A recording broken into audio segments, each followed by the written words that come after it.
Aerial lift bridge, the Federal Oshima. Yeah, it's the area bridge. I see you there, Cap. We're getting things started for you. Thanks for the call. Okay, sounds good. Aerial bridge Seabear will be following the Federal Oshima.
Once again, the Federal Oshima is leaving, and it should be coming through in just about 10-ish minutes, and the bridge is going up.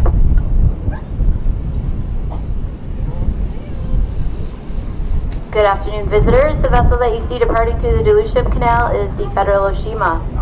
The Federal Oshima was built in 1999 by the Oshima Shipbuilding Company of Oshima, Japan. She measures 656 feet in length, 77 feet in width, and 48 feet in depth. She's powered by a 10,700 horsepower, 6-cylinder.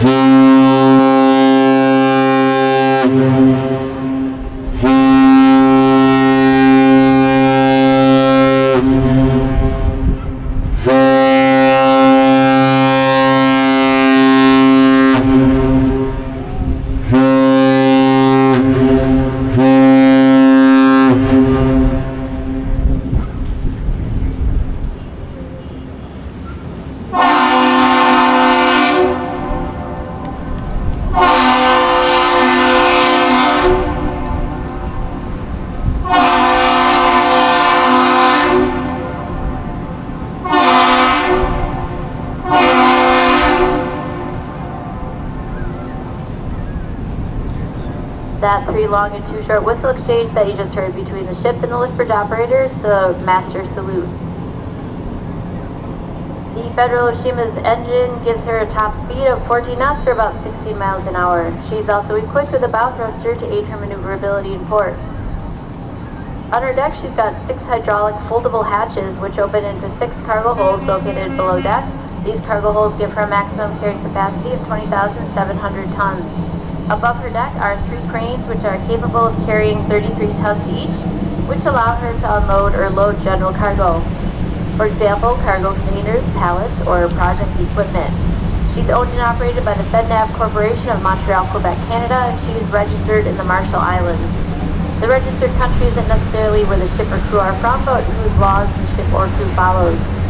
Federal Oshima has been in port for about 9 days, discharging some cement at the Ash Grove, formerly CRH dock on Rice's Point. Once again, this is a Federal Oshima built in 1999. It measures 656 feet in length. She's departing light today after unloading cement at Ash Grove, formerly CRH dock on Rice's Point. If you see any crew members on deck, make sure to give them a good wave and wish them safe travels.